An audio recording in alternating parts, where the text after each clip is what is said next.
my face. Boom, splat, stab me in the back, I'm bruised. Hola a todos y bienvenidos al podcast de la Sala Creativa. Hoy tenemos con nosotros a Pedro Martín, emprendedor, fundador de diversas empresas y profesor aquí en la Escuela TAI. ¿Qué tal estás? Muy bien, encantado de estar en tu video podcast. Sí, y pues nada, vamos a empezar un poco hablando sobre tu trayectoria y sobre tus estudios. Porque tú estudiaste Ciencias de la Comunicación en la Universidad Nebrija, si no me equivoco, Sí. y luego además hiciste un máster. Exacto. Yo siempre me había gustado mucho el mundo del cine desde muy pequeño. Lo que pasa es que justo en mi edad, pues cuando me tocó estudiar, no había escuela de cine como tal, solo podías hacer pues como cursos o formación de otro tipo extra, pero lo que es carrera y formación, pues tenías que elegir algo muy parecido a lo que te gustaba, ¿no? Y entonces el mundo de la publicidad en los 80, pues tenía eso, ¿no? Que se hacía mucho cine publicitario, entonces vi que había una conexión entre la publicidad y lo que me gustaba en el cine, y entonces estudié Ciencias de la Comunicación y me especialicé más en temas de publicidad, ¿no? Y luego el máster lo hice mucho más adelante en el Instituto de Empresa de Gestión de Empresas Audiovisuales, en donde pues yo creo que fue a finales de los 90, ¿no? Pues un poco para conocer cómo es el mundo audiovisual en España, cómo funcionaba, pues el máster en un año pues me condensaba todos los conocimientos interesantes para trabajar, ¿no? En el sector. Claro, porque querías conocer un poco cómo iba todo este tema de cine o lo más parecido, poder grabar y tal, pero también cómo funcionaba crear una empresa para poder hacer algo con esos conocimientos, ¿no? Exacto, porque sobre todo pasa una cosa en España muchas veces, sobre todo en esa época especialmente, como no había una formación como universitaria tal, por lo menos en Madrid, pues lo que hacíamos muchas veces era decir, oye, pues si ves que no puedes estudiar algo muy concreto, pues o intentas hacerlo tuyo, tú mismo, de forma casi autónoma o en equipo, o claro, montando una empresa, ¿no? O buscando una opción de montar un proyecto personal, que eso te garantizaba por lo menos que entrabas en el mercado y podías hacer cosas, ¿no? Y así fue, ¿no? Y decidiste especializarte entonces por esto mismo, pero ¿cómo fue la experiencia de repente? ¿Qué aprendes cuando te dicen, venga, vamos a montar una empresa? Sí. ¿Qué es lo primero que te enseñan en este máster?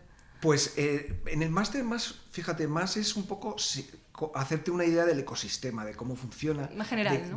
Muy general, ¿no? Como empresas, sobre todo están las grandes productoras o las grandes cadenas de televisión, y luego cómo hay empresas de servicios, productoras, empresas de alquiler de sonido, de audio, de iluminación, de todo esto. Entonces vas viendo un poco qué posibilidades hay, ¿no? Cómo puedes tú entrar en el sector, ya sea o creando ideas y vendiendo pues un proyecto, o siendo una empresa de servicios que pueda dar servicios en base a lo que tú vayas conociendo ya sea cámara, o sea producción, o sea iluminación, todo eso. Ahí veías que había huecos para emprender, ¿no? Y entonces ahí sí que se veían posibilidades, ¿no?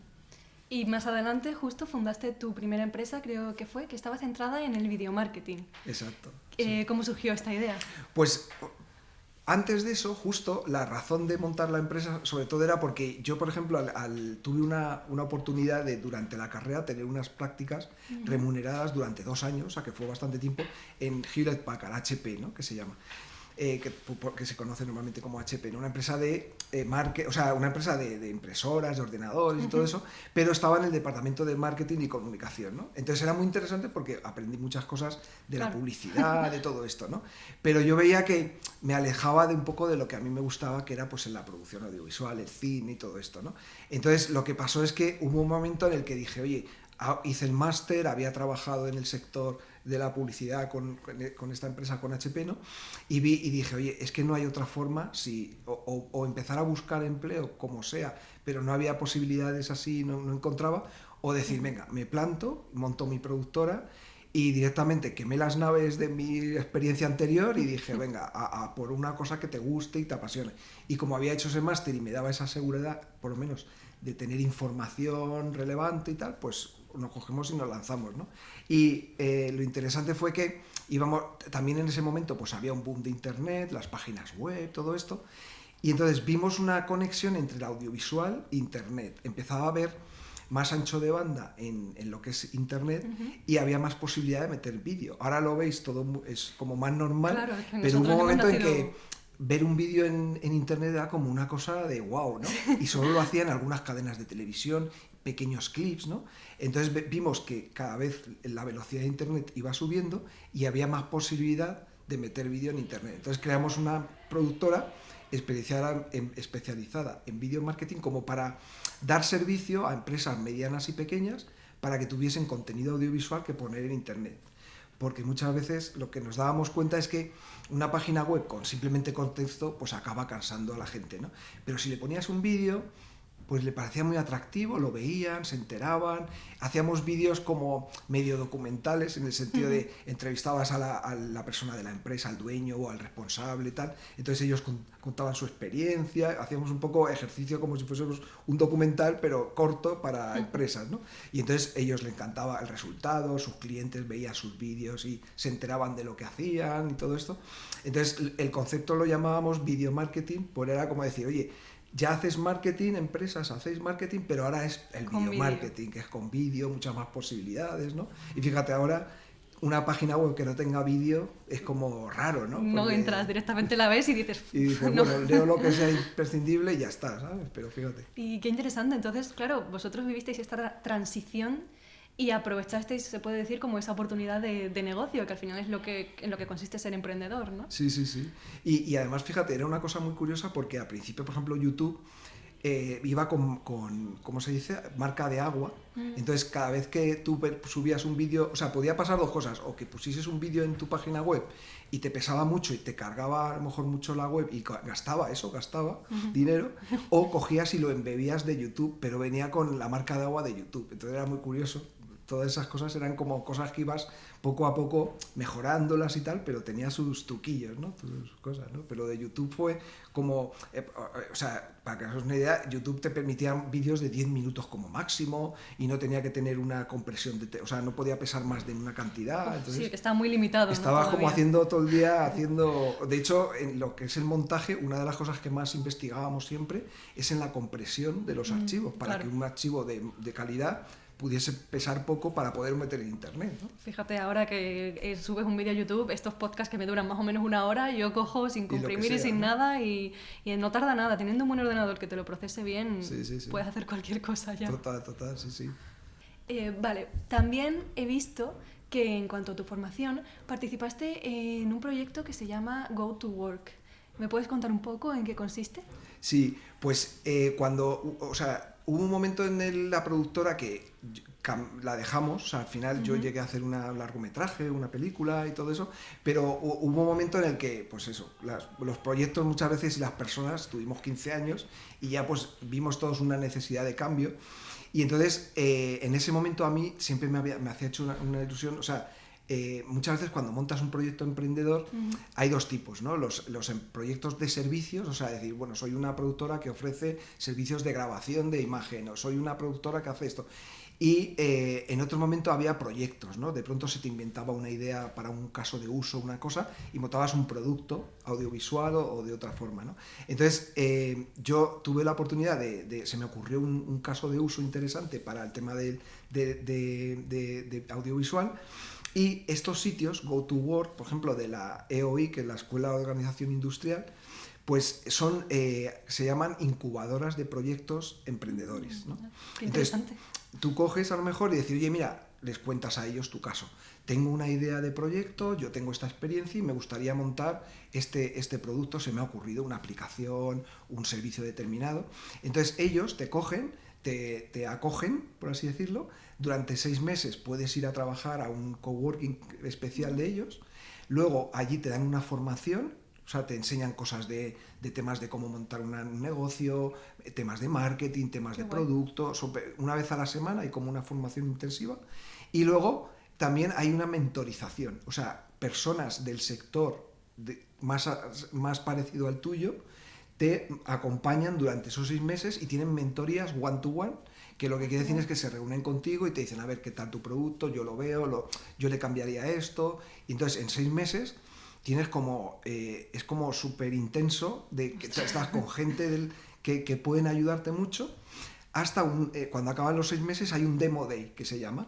Entonces, montamos como si fuese una feria del IFEMA, pero en pequeñito, cada uno tiene un stand con su producto, con lo que ha conseguido hasta ese momento hacer, y hacen una presentación al público, a un público que viene a un salón de actos de allí, y entonces tienes que hacer durante 10 minutos tu pitch, ¿no? Y lo presentas, tal, Y lo interesante es que vienen gente que puede ser un interesante, o sea, puede ser un inversor o alguien que puede colaborar con tu proyecto o gente, no sé, gente incluso relevante dentro del sector, y está muy bien porque casi como que tienes un feedback ese mismo día, ¿no? Entonces es una cosa muy recomendable y cada vez la hay más, no solo en este sitio de la IOI, Go Forward, sino que hay muchos sitios ya que lo están organizando y está muy bien para eso, no, es muy difícil emprender, pero si tienes ayuda o apoyo durante un tiempo, es súper interesante, ¿no? Incluso me ha recordado un poco porque ahora aquí en TAI se está haciendo como que le están mandando muchos correos que se llama TAI Lanza y es algo parecido, ¿no? Sí. Que presentas tú como un dossier, un proyecto y tal,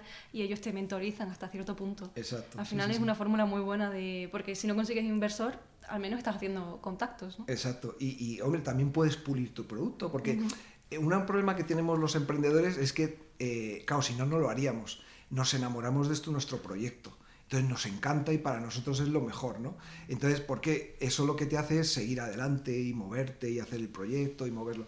Pero ¿qué pasa? Que eso tiene su palo negativo, es que cuando te enamoras de algo, tú lo ves perfecto, pero los demás dicen, joder, este no lo está viendo bien, le falta esto. Entonces, ese un golpe de realidad que te dé otra persona, un feedback, de forma pues amable y positiva y un poco con oportunidad de mejora, pues eso viene muy bien para que tú, decir, me encanta mi proyecto, pero es verdad que esto no está bien, no he cuidado estas cosas. Entonces, te controla el ego también, ¿no? Exacto, es muy importante. Porque es verdad que los emprendedores tenemos que estar tenemos que ser un poquillo locos, porque hay una cosa que nadie dice abiertamente, pero el 20% solo de los proyectos funcionan realmente, el 80% se caen. Entonces, eso, si lo supieses al pensar, a lo mejor dirías, oye, pues mira, lo dejo mejor porque es que casi es como la lotería, ¿no? Entonces, lo que todo el mundo eso lo sabe, pero no te lo dice abiertamente, pero te anima para que consigas ser ese 20%, ¿no? Claro. Y a veces pasa, y a veces sale, ¿no? Y con ganas, pues es lo que tiene, ¿no? Y que además es como tu bebé, el proyecto, ¿no? Te metes ahí, le das todo y... Total. Y a ver si hay suerte y sale. Claro. Y lo vemos en todo, en proyectos de artes escénicas, en proyectos de cine, que hay alguien que realmente cree en su proyecto, lo hace, lo sigue adelante. Y hay veces que dices, de tanto insistir y tanto tal, es verdad que nadie creía en ello tal, pero al final un día, ¡plas!, sale. Pues eso, o sea, muchas veces Camilo José Cela, que era un premio Nobel español, él decía, el que resiste gana, ¿no?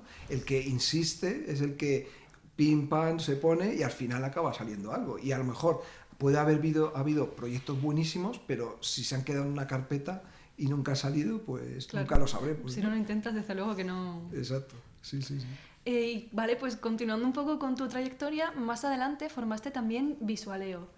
¿En qué consiste esta empresa? Sí, pues mira, Visualeo, por ejemplo, era el ejemplo perfecto de lo que he dicho yo antes de que te ilusionas demasiado por un proyecto, pero hay que un momento en el que tienes que tener un golpe de realidad así, ¿no? O sea, yo tuve la oportunidad de vivir un año en San Francisco, en Estados Unidos, y con la idea de investigar proyectos, ideas nuevas, en Silicon Valley además como es donde realmente ahora mismo hay ideas más interesantes, o por lo menos las últimas, y ahora pues hablamos mucho de inteligencia artificial, pero allí es donde surgieron las primeras, ChatGPT, OpenAI, todo eso.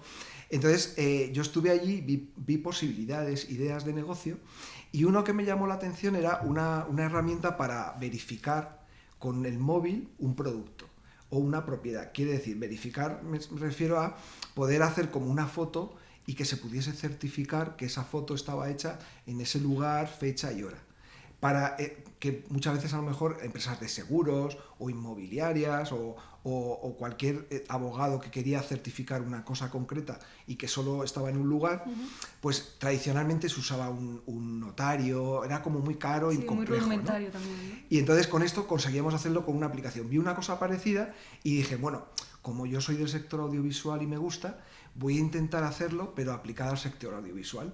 Y, por ejemplo, en España hay una cosa que pasa, es que hay muchos rodajes de series internacionales o de películas de otros países que se rodan en España por clima o porque hay sitios bonitos y diferentes, y también el clima pues todo el año suele ser bueno, sobre todo en el sur. Entonces se rodan muchas películas tradicionalmente, y lo que había descubierto es que se gasta mucho dinero primero en la planificación. Entonces a lo mejor tiene que venir primero una persona, imagínate en Cádiz, quieren rodar en una playa específica que hay. Sí, para lo de localizar y la tal. localización, ¿no? Entonces, primero tiene que ir una persona, luego tiene que ir o alguien de una empresa, normalmente en Madrid, en Barcelona, que hace de service. Van allí, hacen las fotos, hacen las cosas y a lo mejor, o por ejemplo, ven desde las Field Commission unas fotos idílicas, pero a lo mejor resulta que a día de hoy, cuando quieren rodar, pues han puesto un chiringuito, o están de obras porque están adecentando, o ha bajado mucho la marea y la playa no es tan bonita en esa época del año. Entonces yo dije, oye, pues mira, con esa aplicación, la llamamos Visualeo, y que la gente pueda certificar rodajes o localizaciones en el momento en el que sea, y en cualquier momento sin necesidad de desplazar a gente desde otras ciudades o incluso desde el extranjero, ¿no? Y que por lo menos sea como una primera descarte, ¿no? Entonces ahí lanzamos Visualeo con esa idea inicial, pero claro, estábamos enamorados de la idea, creíamos que sería interesantísimo y tal, pero no había mercado suficiente. O sea, no nos daba para vivir, por así decirlo, ¿no? Entonces, ¿qué pasa? Que ir a un sitio de estos lo que te hace muchas veces es un coworking o con mentores y tal, y te dice, oye, mira, vale para lo que tú has dicho, pero hay que ampliar, tener más oportunidad de mercado. Entonces es cuando ya empezamos a hablar con la gente de seguros, para las peritaciones de coches, o para temas de tasaciones inmobiliarias para casas, abogados para hacer de reclamaciones de cosas. Entonces abrimos el espectro y aunque nos apasionaba solo una parte, pues lo hicimos para más, pero conseguimos que el proyecto viviese y saliese adelante, ¿no? ¿Y qué pasó con esta empresa? ¿Al final salió bien? ¿Ha seguido continuando?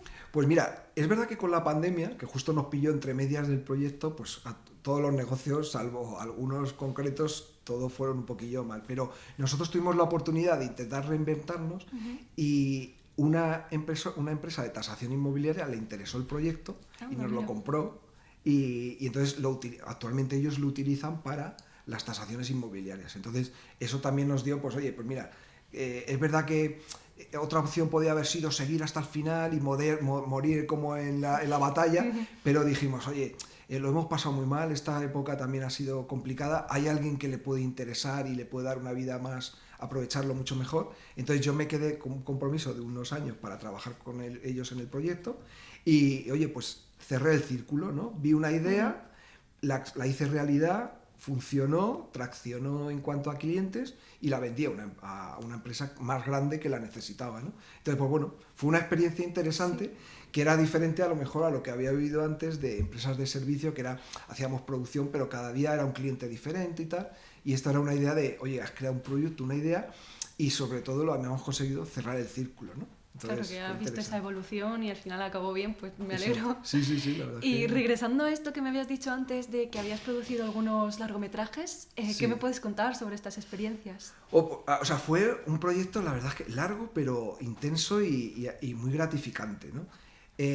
Aunque luego el final no fue como el que hubiera querido, ¿no? Pero yo un día, o sea, cuando nació mi primera hija, pues un día, por casualidad, en una feria del libro, pues mi mujer compró un libro y me lo pasó diciendo que le había llamado la atención la idea del libro y que se llamaba Casi Inocentes, y Pedro Ugarte, que era un escritor de Bilbao, del País Vasco, pues la había escrito y era una historia de un padre que vive una vida pues anodina, normal, pues es padre y le cambia la vida y tal, y un día su hijo se queda en una casa mientras estaban ellos en pues, la típica casa de fin de semana de unos amigos y tal, y se produce un incendio y el niño está dentro. Ostras. Pero pasa una cosa, que el padre va a ir a salvar al hijo, ve la casa ardiendo y se queda bloqueado y no es incapaz de entrar dentro a salvarlo. Y un inmigrante que hay, polaco, se coge y se lanza, se quema vivo, pero salva al hijo y le salva, ¿no? Ostras. Y entonces me pareció como una cosa como decir, tú puedes querer hacer algo, pero a veces el cerebro se te puede bloquear y te quedas paralizado, ¿no? Y entonces, en cambio, otra persona que encima no tenía nada y encima tenía todo lo que perder, encima no conocía al niño ni siquiera, pero da su vida incluso y se arriesga a quemarse. Y entonces, luego el vídeo, pues, o sea, el libro va sobre esa relación y hay un final un poco dramático, thriller, y entonces me apasionó, me gustó mucho, pero yo siempre había tenido entendido que siempre cuando querías conseguir los derechos, pues era muy complicado, había muchos intermediarios, siempre había a lo mejor yo que sé, a lo mejor había una editorial y quería quedarse con Claro. todo dinero, todo. Entonces yo lo que quería por lo menos era que hablar con el autor, que me diese gratis los derechos durante un tiempo para yo por lo menos conseguir mover el proyecto, y si luego salía pues ya le pagaba, pero eso se suele hacer muchas veces a nivel más, o sea, no se hace con la última novela de Pérez Reverte, pero a lo mejor se hace con autores que no son tan bestseller. Y entonces yo conseguí el email del autor, le escribí directamente saltándome la editorial, me contestó, me fui un fin de semana o un día a verle a Bilbao, le convencí para que me diese la opción esta, y entonces pues nada, nos pusimos a mover el proyecto, con suerte de que conseguí un equipo de gente. Pero claro, voy contándolo así, pero unos 7 años, ¿no? Entre que conseguimos los derechos, claro, sí, que es un proceso hicimos el largo. guión, rodamos y tal. Y la verdad es que fue un proyecto súper interesante. Ana Fernández, con Fernando Cayo. Mira, me acuerdo que, por ejemplo, para ahorrar y todo esto, pues intentamos que todas las localizaciones estaban alrededor de mi casa. Entonces en mi casa era como el sitio donde estaban los actores, allí les dejábamos estar en una sala, están tan a gusto y tal, y luego a lo mejor pues íbamos a rodar en un parque, luego rodábamos en otra casa al lado, luego en la calle no sé dónde, y entonces creamos como set de rodaje en todo el barrio para ahorrar, para no tener que desplazarse mucho y todo eso.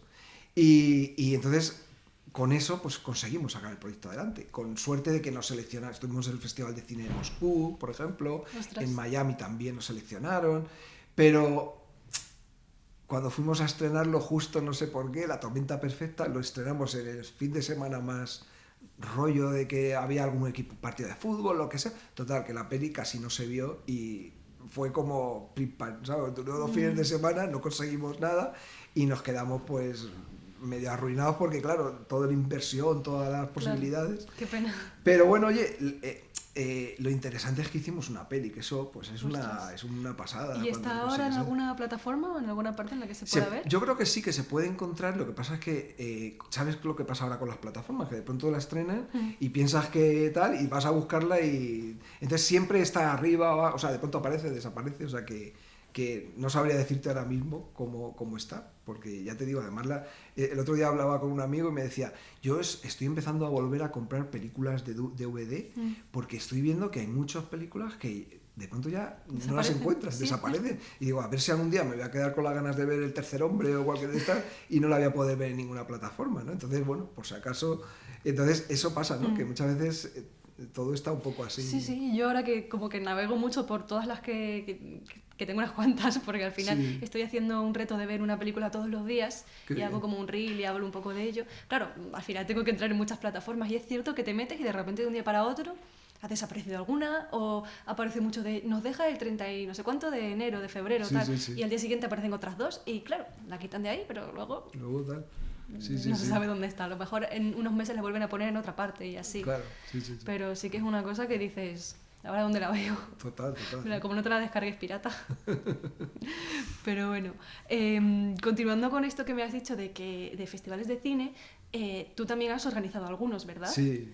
Has hecho de todo. Sí, hombre, al final son años, pero un truco es que nunca decíamos que no a nada porque nos gustaba, nos apasionaba. Y son además, oportunidades, ¿no? Son oportunidades. Organizamos un festival de cine y otro de cortometrajes también. El que más así repercusión era el de Peñíscola, que era un festival de cine y comedia, que nos juntamos varios profesionales, tuvimos la oportunidad de ofrecer una idea al Ayuntamiento de Peñíscola, le gustó y estuvimos 4 años organizándolo, ¿no? Qué guay. Y la verdad que es súper interesante por eso, porque un festival no solo es hacer selección de películas, cortometrajes y tal, sino luego en la ciudad tienes que montar pues todo tipo de eventos, cosas para que también la gente de la ciudad o del pueblo pues se vean y vayan y vean eventos o cualquier cosa. Me acuerdo que había sido una cosa que hicimos, que al principio la hicimos como por poner algo así y tal, y que era un taller de cine para niños. Entonces íbamos al instituto, cogíamos un par de cursos, les convencíamos de que se apuntasen, y entonces por las tardes, fuera del horario de clase, siempre traíamos a un director o a un tal, no es muy mega conocido, pero sí que había hecho cosas, y entonces les daba un taller y rodábamos un cortometraje o alguna cosa, sea tipo documental o alguna vez tipo cine mudo o alguna cosa Qué así guay. graciosa, porque les dábamos como un taller de cine básico y luego de cómo rodar y cada uno elegía su papel, se hacía su vestuario, tal. Y entonces era súper interesante porque eso lo hicimos al principio un poco por dar una actividad más, pero fue lo que trajo mucho público al cine. ¿Por qué? Porque el primer día de festival, o el segundo, a veces depende del año, hacíamos una proyección de eso, claro. ¿no? Entonces venía toda la familia, todos los amigos, todo se llenaba y ya con eso la gente se quedaba, ay, va a haber más eventos, va a haber y entonces ya la gente volvía al día siguiente a ver películas ya y cosas de estas y cosas interesantes, por lo que muchas veces la creatividad es eso, es ver como ideas y a lo mejor nunca sabes cuál funciona, el caso es que hay que proponer cosas, ¿no? Y ya vas viendo tú la que funciona más y esa, por ejemplo, funcionaba muy bien y tenía que ver con el cine, además, ¿no? Qué guay. Vale, ahora quiero preguntarte, porque en clase, él nos dio clase de empresa y una vez comentamos una anécdota de la historia de la mona Chita. Y quiero que nos la cuentes aquí porque es que me encantó. Sí. Es que fue... O sea, son estas cosas que podía haber salido mal, nos podíamos haber arriesgado y no hubiera funcionado, pero nos atrevimos, creímos en la idea y luego, aparte de la idea, convencimos que, porque a lo mejor hay gente que dice, en un ayuntamiento a lo mejor te dice, oye, esto es un serio, no vamos a hacer este tipo de cosas, pero como era un festival de comedia no puedes negarte a eso. Fue en ¿no? este festival, era claro, y nuestro festival era de comedia, entonces siempre nos costaba mucho por época, porque también no estaba tan cerca de Barcelona, o de Madrid o de Valencia, o sea, era una zona al norte de Castellón, o sea, cuesta más llevar gente, aunque bueno, llevamos una vez a Bud Spencer, por ejemplo, el de las películas estas de peleas de los 70, 80, ¿no? Pero un año dijimos, joder, en vez de traer a lo mejor, se le ocurrió o sea, Flippy, que trabajó en El Hormiguero y tal, se le ocurrió, sí, él propuso, él formaba parte del festival y se le ocurrió, oye, mira, me he enterado que la mona Chita vive, la de las películas de Tarzán, vive y está en un santuario que hay en Los Ángeles para animales que han trabajado en cine y que no les puedes volver al mundo salvaje porque no se pueden adaptar. Entonces es una especie de mini zoológico y tienen ahí a chimpancés, a animales que han utilizado en esto. Y entonces dijimos, oye, ¿y si les llamamos a ver si le podemos dar el premio y que vengan aquí con la mona y todo esto? Porque me parece que tenía 76 años, o sea que tenía muchos años. De hecho estaba en el récord Guinness, la mona Chita estaba en el animal en cautiverio que más años tenía, ¿no? Entonces, pues no sé, llamamos allí, nos cogió una persona allí que organizaba el sitio y entonces se lo contamos esperando que no nos colgase, porque digo, a lo mejor dice, ¿cómo pues os atrevéis a eso? Y no, y el hombre como medio emocionado porque dice que llevaba muchos años intentando que le diesen la estrella de Hollywood a la Chita, que se la habían dado a Rin Tin Tin, a Lassie, pero que a la Chita no se lo habían dado y que se la merecía. Se lo merecía. Claro que sí. Entonces, este es el primer festival que me llama para darle un premio. Os lo agradezco un montón y tal. Y nosotros pues emocionados y tal, pero había un problema, que es que estaba muy mayor y no se la podía montar en un avión porque además hay que sedarlo, o sea, era una cosa como que podía pasar una catástrofe, que se podía morir, sedar a un animal tan mayor y tal. Entonces lo que decidimos es ir allí a entregar el premio, pero a lo mejor iba a perder repercusión porque como ya no ibas al festival, a lo mejor en un festival, imagínate yo que sé, que en el Festival de Venecia le dan un premio a un actor y a Brad Pitt y hace un vídeo desde Los Ángeles en vez de ir allí. Bueno. Lo que tiene sentido es que vaya allí, ¿no? Entonces nos fuimos allí, le entregamos el premio, pero dio la vuelta al mundo. O sea, la noticia fue tan llamativa porque a todo el mundo le sonaba la idea, le parecía un premio justo, que tenía sentido, porque era un festival de comedia y tal. Y encima, no sé, ella se prestó, me acuerdo que el trofeo se intentaba comer y tal, y fue como muy gracioso y una cosa que en todo el equipo lo vivimos como una anécdota de estas de vida, que podía haber salido mal, podía haberse torcido de alguna forma, pero salió bien. Incluso, fíjate, hicimos hasta o sea, tenemos suerte porque se puede encontrar todavía por YouTube. Cuando buscas Festival de Peñíscola la Mona Chita, hicimos un tráiler para el festival en el que salía la mona Chita y luego Flippy hacía otras cosas y tal y la utilizamos. Falling in love with you. ¿Chita? Chita, envíame un mensajero volando. ¡Ancagua! ¡Voy para allá! O sea, podemos decir, luego además, pues desgraciadamente murió unos años después ya de mayor, pero podemos decir que en ese festival se utilizó, o sea, actuó La Monachita por última vez en su vida, fue su última película. Oye, no es Fue poco, el último corto, ¿no? O sea, que Qué fue muy bueno. gracioso. Yo recuerdo Sí, que sí. nos pusiste la foto en clase, que todo el mundo Sí, era sí, como sí. tan irreal que parece que Total. parece una historia inventada. pero Total, es- total, sí, sí, sí. Qué bueno. Y bueno, ahora ya que estamos hablando de festivales, me gustaría, han sido los Goya hace nada, un par de días, me gustaría preguntarte sobre tu opinión un poco de la gala en general y sobre todo esto que está generando tanto debate de que dos películas a la vez han conseguido el Sí, mismo premio. claro. ¿Qué te parece esto? O sea, yo es verdad que tendría que leerme las condiciones de los Goya como es, pero yo os cuento una cosa, o sea, por ejemplo, yo como experiencia de festival de cine, en un festival de cine puede pasar que haya un exequo, ¿por qué? Porque una parte del jurado y otra parte del jurado Están prefiere una empatados. película a otra, pero normalmente en un festival de cine suele haber 5 personas, 6, pero aquí se supone que vota una cantidad de nombre y para que dé justo el nombre Sí, es como un... a mí me llama mucho la atención. Dicen que en el 91 pasó algo así, pero no sé No si lo sé. en un actor o una actriz, pero el caso es que las matemáticas, cuando son muchos los que se dan es imposible que sea par y par, salvo que ya te digo, desconozco las condiciones, a lo mejor dicen, oye, si hay una diferencia de 6 votos o 10 votos frente a los 1000 y 1000, pues a lo mejor se hace exequo. Pero normalmente hay una cosa que yo cuando sé de los festivales, que es cuando se hace exequo es porque una parte del jurado y otro no estaba de acuerdo y entonces para no pelearse Lo hacen los dos. se pone exequo y ya está. Y encima quedas muy bien porque ha habido como, oye, que se llevan dos un premio y tan a gusto y tan hermanos, ¿no? Pero es verdad que en este caso, no sé, o sea, me ha parecido como chocante, pero Sí. alguna razón habrá que todavía no he tenido la oportunidad de leerlo, ¿no? ¿Tenías alguna favorita para ganar?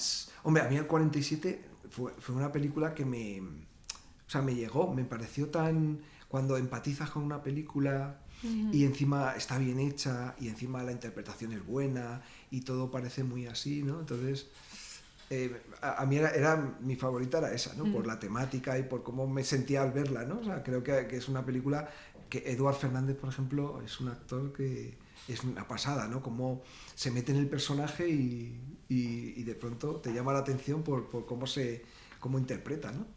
Vale, pues genial. Ahora vamos a dejar ya el tema festivales de cine y voy a seguir preguntándote por tu trayectoria porque me faltan cosas todavía. Sí, sí. Y es que en tu Linktree, no sé exactamente LinkedIn. cómo se llama. Sí, aparte he visto que tenías como una página web que Ah, tenías una tus... página personal, sí, sí. Y he visto que tenías un enlace a un sitio que se llamaba IA Code One o algo así y que es de inteligencia artificial. Sí. ¿Es alguna otra empresa en la que tú has participado? Sí, exacto. Es un proyecto actual que tengo y no es muy complejo de explicar, pero porque realmente lo que estoy intentando es llevar la inteligencia artificial a cualquier sector de profesional que quiera aprender y que a lo mejor se siente desplazado Vale. o que quiera conocer, ¿no? Entonces doy como formaciones personalizadas por ejemplo, no sé, hace poco me ha llamado una empresa en temas de recursos humanos, ¿no? Y me decimos, oye, somos una empresa que tenemos mucho trabajo, estamos como a tope de tal,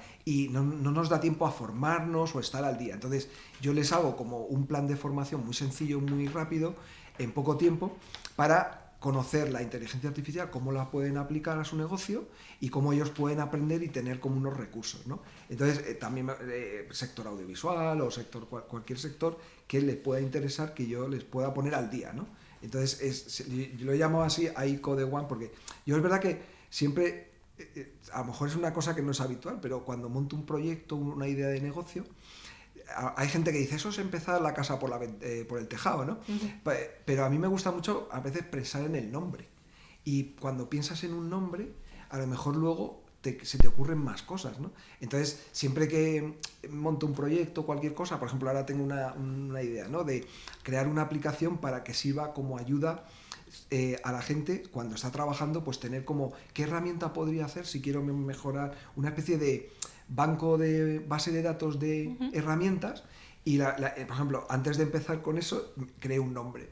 O sea, yo empecé Sí, al revés, ¿no? que Y primero- entonces tengo botondeayuda.com, ¿no? Ah, mira. Entonces, eso sería como una aplicación que es un botón de ayuda donde con inteligencia artificial puedes contarle cuál es tu problema y entonces te puede sugerir varias herramientas que hacerlo, ¿no?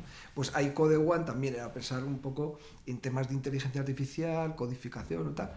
Y siempre pues pienso en un nombre y luego desarrollo la idea y así, ¿no? Pero Sí, va es por ahí. cierto que hay veces que te puede como ayudar. Realmente, a mí me pasa siempre que el nombre, o lo primero de todo o lo último. Exacto. Con esto de la sala creativa fue como el nombre se me ocurrió porque dije algo en una sala de hacer cosas creativas. Sí. Y me vino como. Y además es que me pasa, o me viene lo primero y de ahí como Exacto. que va ligado, luego se me atraganta además un montón, porque ponerle nombre a las cosas parece Es fácil, complicado. pero Sí, al sí, final sí. lo define. Exacto, o sea, yo por ejemplo que di cursos cuando yo era joven, tenía problemas de hablar en público, me costaba mucho hablar en público y tal, y di un curso que se llamaba Curso de Hablar en Público de Dale Carnegie, ¿no? Era un tío norteamericano que creó un sistema y entonces él decía que siempre que el nombre de una persona es la cosa más importante. Cuando tú a una persona la llamas por su nombre, capta su atención. Y por eso los grandes vendedores, cuando repiten mucho tu nombre, es porque en el fondo te están creando cercanía y todo esto, ¿no? Entonces con los nombres pasa lo mismo de las empresas y de los proyectos. Cuando es un nombre atractivo y tal, te acuerdas de él más. Y cuántas veces vemos proyectos por ahí que tienen nombres y que dices, joder, me encantaría acordarme del nombre, pero como no me lo memoricé porque no era rápido de memorizar, yo sé que es un proyecto que hacía algo así y al final utilizas otra cosa porque tenía un nombre mejor y no te acordabas del otro y te tenías que agotar. Claro, y se pierde esa oportunidad. Exacto, sí. Por otra parte, me gustaría también hablar, que me has comentado antes, que estuviste en San Francisco, y esto pues liga con otra pregunta que quería hacerte, que es si tú crees que es mejor, más fácil, emprender en España o en el extranjero. Es verdad que Estados Unidos es Estados Unidos y hay más oportunidades en cuanto a... porque hay mucha más gente y hay un nivel de vida un poco más alto para proyectos, incluido el audiovisual y las artes escénicas y todo esto, ¿no? Pero es verdad que actualmente en cualquier país medianamente desarrollado, europeo o en Iberoamérica también hay determinados países, lo que hay es falta de emprendedores. O sea que no es que sea difícil, no es que sea difícil emprender, sino que la gente prefiere trabajar en una empresa más seguro o en un proyecto que le pueda interesar, pero que esté como un poco con, pues eso, con un sueldo, con una cosa, que a lo mejor decir, venga, me voy a tirar y voy a probar y todo eso. Porque por lo que hablábamos antes incluso del riesgo que tiene, ¿no? También, ¿no? Entonces, es verdad que en Estados Unidos hay muchas oportunidades, pero es verdad que en España cada vez hay más oportunidades para emprender. De hecho, hay una frase que oyes mucho en cualquier evento de emprendedores, que hay más dinero que ideas buenas. Ostras, O sea que es así. Y es verdad que también eso puedes decirlo en el cine o en el teatro. Decir, es que si es una idea buena, se vende sola. No, tampoco es así, ¿no? Pero es verdad que hay mucha... más interés en que se hagan proyectos que tengan una necesidad, que cubran una necesidad, pero también que se desarrolle y se ejecute bien el proyecto y que la gente esté implicada y que no sea gente que a lo mejor se desanime y lo vaya a dejar por la mitad. Entonces, para lo que es la inversión y todo eso, hay esa frase, ¿no? Y luego por parte de las instituciones y por parte de los ayuntamientos y tal, hoy en día hay algo, por ejemplo, que yo cuando emprendí no había. O sea, tú hoy en día, si quieres montar un proyecto, pues hay viveros de empresas donde te dejan un sitio para trabajar, para una oficina, tú puedes ir allí gratis, si pasas de 2 años ya te cobran, pero muy poquísimo. O sea, que hoy en día hay como muchas oportunidades de formación, de empezar, de tarifa plana para autónomo, cosas que en nuestra época no había tanto. Y entonces, era más heroico antes emprender que ahora, pero aún así, hoy en día todavía haría falta tener más emprendedores, que hubiese más emprendedores, ¿no? Pero es verdad que también, sabiendo, como se sabe, que hay mucho porcentaje de fracaso, la gente prefiere también emprender pues con una experiencia y tal. Sobre todo, hay una cosa que yo me di cuenta cuando monté este último proyecto y es la media de edad de emprendimiento en España, incluso en Estados Unidos y tal, no es a lo mejor decir, como he visto al de Globo que tiene 23 o el de no sé qué que tiene 25, pues la edad media buena para que a partir de los 40 años. Ostras. ¿Qué quiere decir eso?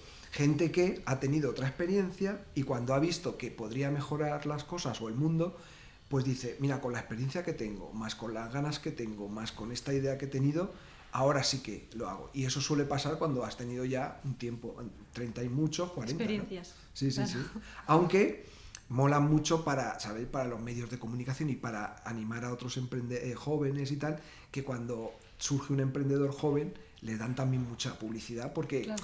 También para animar y para decir, oye, que no pasa nada tampoco emprender con menos años, que esto hay que atreverse y tal. Y de hecho pasa que hay muchos emprendedores jóvenes que están ahora mismo rompiendo el mercado porque realmente no tienen ese miedo que a lo mejor o el respeto que le puede dar a una persona con experiencia, ¿no? Mm. O sea que...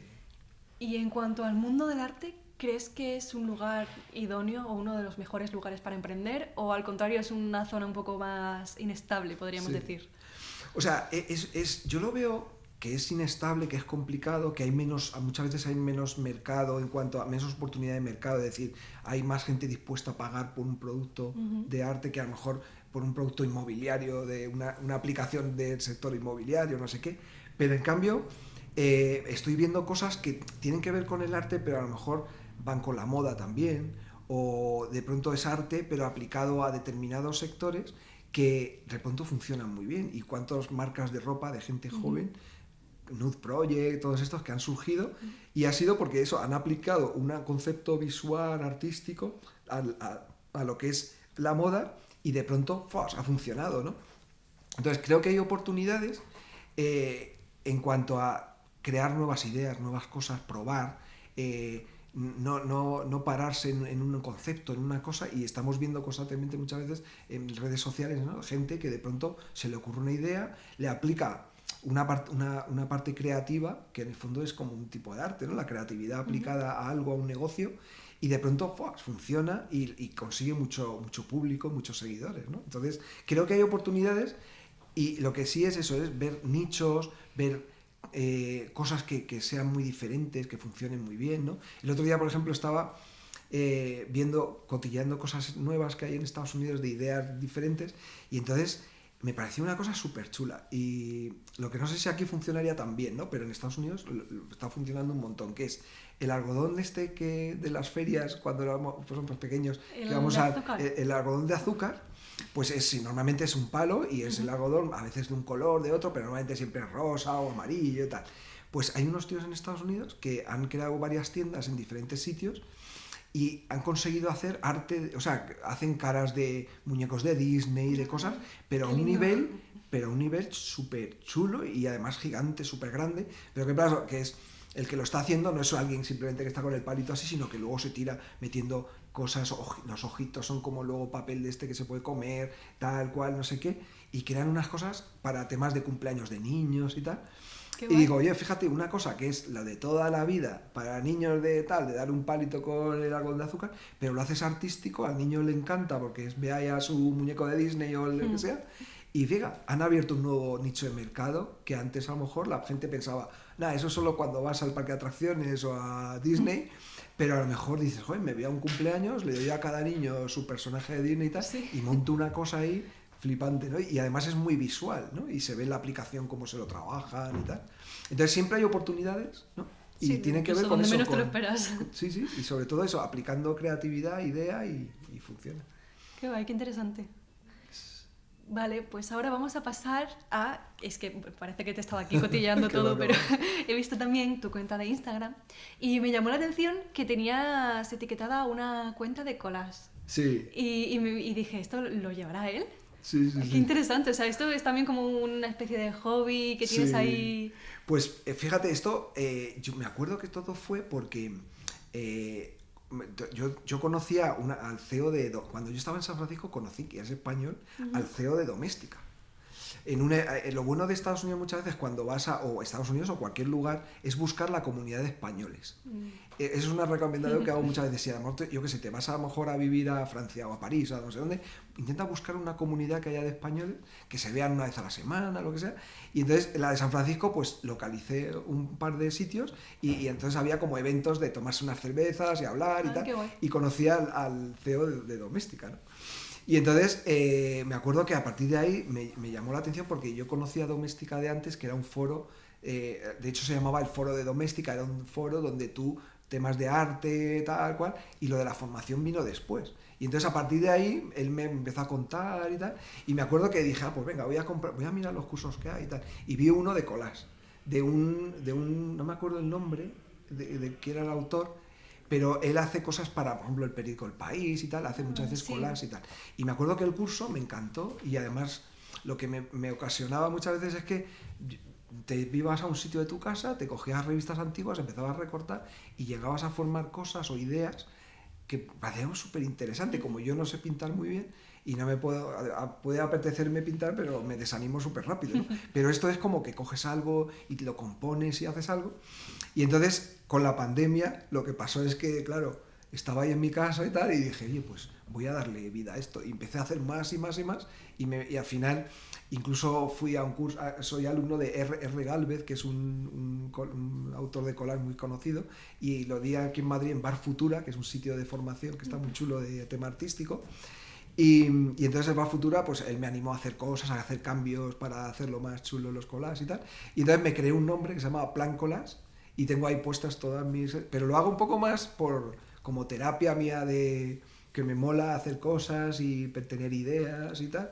Y es como un hobby, ¿no? Tipo hobby, ¿no? Sí, al final es una cosa creativa que tienes ahí que te gusta, que te ayuda y que sí. encima se la muestras al mundo y el mundo le gusta, pues bueno. Pues mira, oye, es una forma de hacer cosas, ¿no?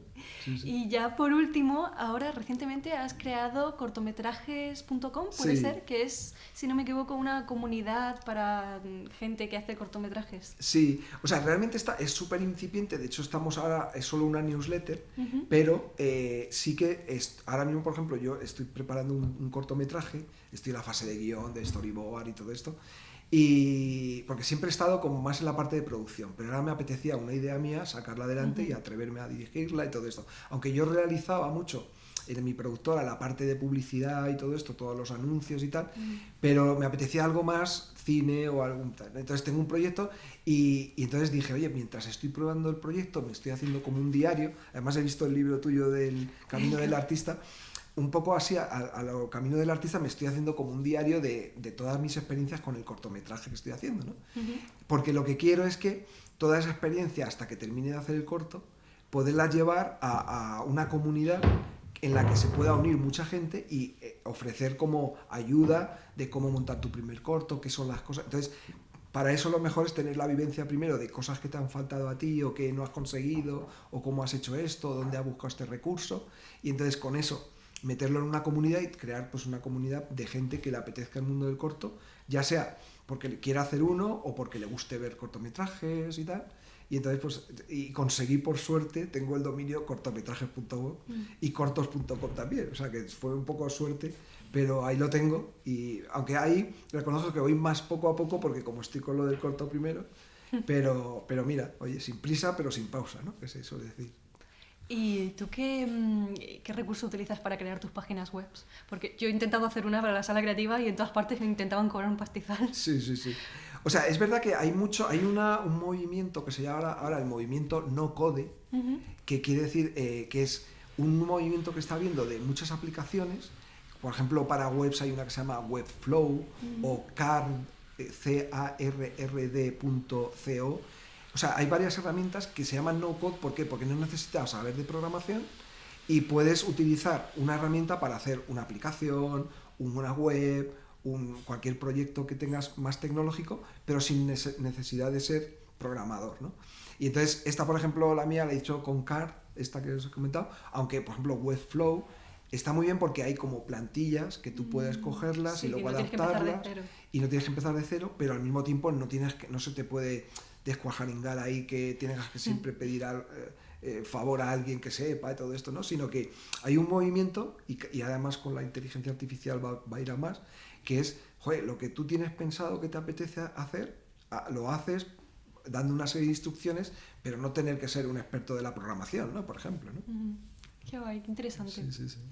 Vale, pues antes de terminar, me gustaría preguntarte un poco también sobre tu faceta como profesor, que eres profesor de varios grados, creo que era un par de grados aquí en la TAI, el nuestro de Artes Escénicas y de cine, ¿puede ser? Sí, en cine es la misma, realmente es la asignatura, se llama parecida, creación de empresas y la vuestra es creación de empresas. Creación y gestión. Y creo gestión que de es. empresas, y la otra es de dirección de empresas, o sea, pero en el fondo es más o menos el mismo concepto, ¿no? Y la verdad que es muy interesante porque en el fondo hay una cosa que es un truco que tenemos los que hemos enseñado o enseñamos alguna vez, que en el fondo es un favor también que nos hacemos a nosotros porque nos ponemos al día de las cosas. Las personas se suelen olvidar siempre de las cosas, por muy profesional que sea de un sector. Si no estás repasando constantemente, que no acabamos haciéndolo así, acabas perdiendo conceptos, ¿no? Entonces, a mí, por ejemplo, el ser profesor muchas veces me ayuda a repasar cosas y ponerme al día o mejorar determinadas cosas o buscar nuevas herramientas. Y entonces, a mí personalmente es gratificante porque ves que aportas y que das ideas y que enseñas cosas, pero al mismo tiempo, como profesional, también te ayuda a ti a mejorar y a estar al día, ¿no? Con determinadas cosas. Por ejemplo, yo qué sé, de un año a otro, hace 2 años, por ejemplo, pues a lo mejor en la inteligencia artificial no la contaba tanto y a lo mejor este año sí, porque joder, es que está en la sopa, ¿no? Entonces tienes que incluirla, ¿no? Y eso no lo tenías a lo mejor en tu primer plan que hiciste hace años, ¿no? Pero tienes que ir metiéndolo. Pero hay que ir actualizándose también. Hay que actualizarse, ¿no? Entonces eso está muy bien porque actualizas a tus alumnos, pero al mismo tiempo tú también mejoras, ¿no? De hecho, había una frase que no sé si la diré bien, pero dice: cuando enseño algo, aprendo 2 veces, ¿no? Porque lo tienes que hacer, claro, que lo aprenden los demás, pero también aprendes tú, ¿no? O sea, que muy interesante. Que es una forma muy bonita de ver la enseñanza. Sí. Hay que, o sea, tienes que verlo así porque en el fondo, tú en el fondo tienes que empatizar con la otra persona, ¿no? Entonces, si tienes que decir, oye, ¿cómo lo vería yo si estuviese en su lugar o con su edad? ¿Y cómo le puedo ayudar, ¿no? Porque en el fondo, pues, no es solo decir, oye, esto es un temario, hay que hacer, sino, oye, descubras cómo te puede servir esto, cómo puedes aplicarlo, cómo puedes ver nuevas herramientas, nuevas cosas. Y es verdad que nunca aciertas del todo, siempre dices, o sea, a lo mejor resulta que una clase que os he dado a lo mejor para vosotros no es relevante, pero a lo mejor se os queda en la memoria, a lo mejor dentro de 3 años justo tenéis un problema en un proyecto y dices, mira, anda, si buscamos un abogado y que nos lea por lo menos los contratos y no sé qué, esto a lo mejor evita que tengamos un desastre, ¿no? Entonces hay cosas que a lo mejor en el principio no te suenan tanto, pero en algún momento de tu vida lo vas a saber, porque yo creo, porque me ha pasado a mí, entonces por eso lo cuento, ¿no? Sí, que se te queda ahí en la memoria, partido, Sí, para sí, cuando sí, lo sí. necesitas. Claro, sí, total. ¿Y tú qué consejo le darías a alguien que está intentando emprender por primera vez? Pues, o sea, es verdad que el tema de que tiene que apasionarte, o sea, está claro que hay mucha gente que hace un negocio o monta un proyecto, pues dicen, es que aquí hay una oportunidad y realmente, o sea, eso funciona, está muy bien. Pero yo siempre que he visto a alguien que le han funcionado las cosas es porque, aparte de pensar en una oportunidad de negocio, se ha enamorado de esa idea, de eso. O sea, eso es lo que te hace que no. La diferencia entre a lo mejor un empleado de un emprendedor es que pues el empleado hace muy bien sus cosas profesionalmente, pero llega un momento en que tiene que cortar y tal. Pero en cambio, ser emprendedor lo que hace es que te apasiona tanto que estás pensando de todo el día. De hecho, yo a veces me pasa que tengo mejores ideas cuando no trabajo que cuando trabajo sobre algo que estoy haciendo. O sea, yo a lo mejor estoy, pues eso, con la tensión de haciendo una cosa, preparando tal, y a lo mejor descanso y estoy el sábado por la mañana, me doy un paseo, me voy al rastro y tal, y de pronto digo, anda, mira, si hacemos esto y tal. Y por eso siempre tengo apuntando cosas, porque en el peor momento, o sea, en el mundo menos esperado, se te ocurre algo, ¿no? Y eso muchas veces también pasa por eso, porque te apasione lo que haces, te guste, y pues ahí es donde aportas las nuevas cosas, ¿no? ¿Y tú crees que hay un momento vital mejor para emprender, esto que hablábamos antes de los 40 años, o que da igual, que seas joven, mayor, que lo importante es lanzarse y romper el hielo? O sea, es verdad que cuanta más experiencia tienes, mejor vas a tener como más recursos. Lo que, por ejemplo, también es que si te apasiona algo y ves que no te dan oportunidades, no encuentras trabajo, no tal, y decir, bueno, pues al final me voy a poner en la empresa de un tío mío y en el departamento de marketing, porque al final es que no tengo nada y tal. O sea, muchas veces emprender, es decir, a lo mejor es la opción de buscar un autoempleo. Y a lo mejor es muy riesgoso y es muy complicado, pero cuando emprendes joven a lo mejor porque no tienes otra oportunidad, porque quieres con toda tu pasión y todas tus ganas, el emprendimiento a lo mejor es la única posibilidad, porque no encuentras trabajo aquí y allá, pero dices, venga, si consigo esto y hago trabajos para gente o hago desarrollos creativos para empresas de teatro, cosas de estas, a lo mejor poco a poco te vas abriendo y metiendo en ese mundo, que de otra forma a lo mejor es empezar a pensar a que te van a llamar y te tiras un año y eso desanima un montón. Sí, la espera. ¿no? Total, A nosotros nos pasa mucho con los castings y tal, que te quedas ahí como... Sí. ¿Ahora qué? Claro. Por eso muchas veces, o también no hay que ser emprendedor de ala, lo loco, ¿no? A lo mejor hay que ser microemprendedor, es decir, me voy a crear side projects, que llaman, ¿no? O sea, proyectitos, pero que me hacen seguir conectado con mi pasión o mi sector y al mismo tiempo estoy conectado, o sea, por ejemplo, esta idea, ¿no? De vuestro video podcast, ¿no? O sea, lo interesante es que a lo mejor si lo lanzaseis para buscar una rentabilidad de negocio sería muy complicado, pero estáis conectadas con el sector, con las cosas y estás ahí, ¿no? Y tienes una repercusión. Entonces a lo mejor un día surge una oportunidad de negocio, cualquier cosa, o una oportunidad laboral porque te han visto o porque os han visto, tal. Entonces estar siempre conectado con un microproyecto, aunque no sea rentable, pero que tampoco te haga perder dinero, sino que sea una cosa que puedas ir haciendo, eso, por ejemplo, te mantiene en el sector, ¿no?